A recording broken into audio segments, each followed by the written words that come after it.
Another year has rolled past again. 62 sturdy years of nationhood. A cryptic, a puzzling experience, awakening our teeming youths to reality. Fellow Nigerians, when our national flag of green, white, green was hoisted in 1960, our nation was full of promises, assurances, and hope, including a cohesive, burgeoning, independent geospatial expression, where citizens can freely live, grow, and manifest their potentials anywhere within the nation without any form of molestations. There was high level of security, hope of economic growth and development, with the granite pyramids in the north, cocoa and rubber plantations in the west, and coal in the east for our rapid socio-economic growth. There was the hope of regional healthy competitions of development, coupled with endowment of valuable human and natural resources, which were enormous. Nigeria thus became the cynosure of all eyes. As a nation, we were respected anywhere in the world. A nation that lightens up all the nations with the potentials for a rapid socio-economic growth and industrial development. A destination for all forms of investment with high return on investment, high purchasing power, very strong currency, and ability to become an industrial superpower within few years.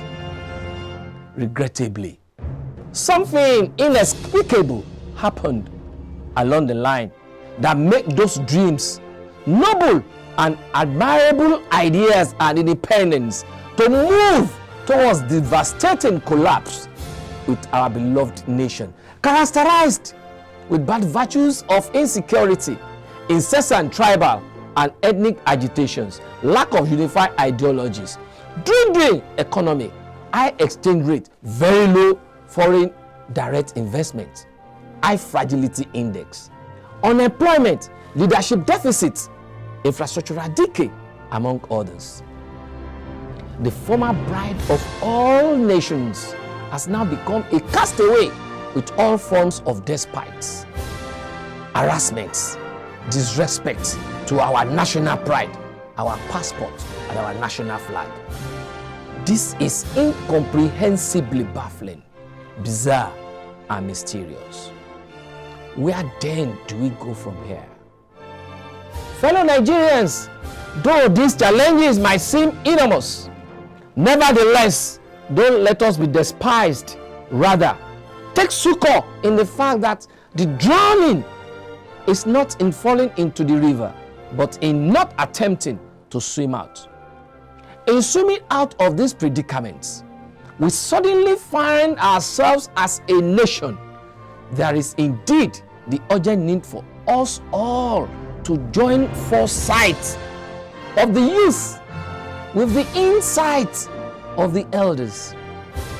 All hands must now be on the deck in unity to sail our sinking ship to the shore. This engagement has to do with having a leader that can give a purposeful direction out of the quagmire that we have found ourselves, away from what it was at independence.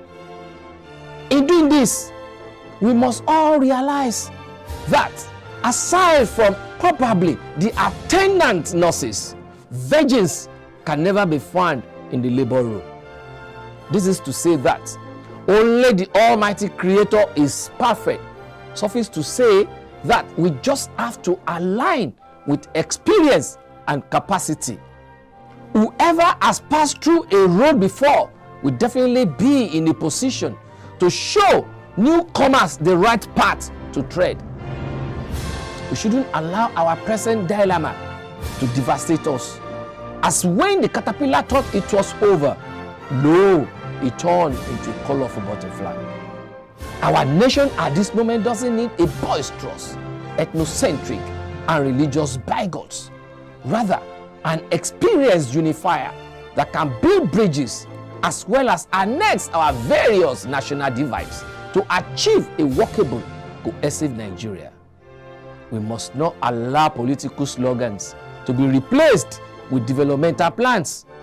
Propaganda in the media space being showcased as against a well-articulated socio-political and economic agenda. We must be fully ready to identify with those leaders that are well prepared as against those that are basking on propaganda, compensatory, and thugs prowess. Your responsibility now as a people, if we refuse to emancipate ourselves from the hegemonic structure, we shall remain perpetually emaciated by their claws. In other words, agitation without participation leaves the situation in a perpetual continuation.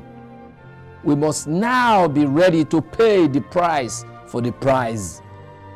Our collective participation without any form of inducements is hereby required now than ever.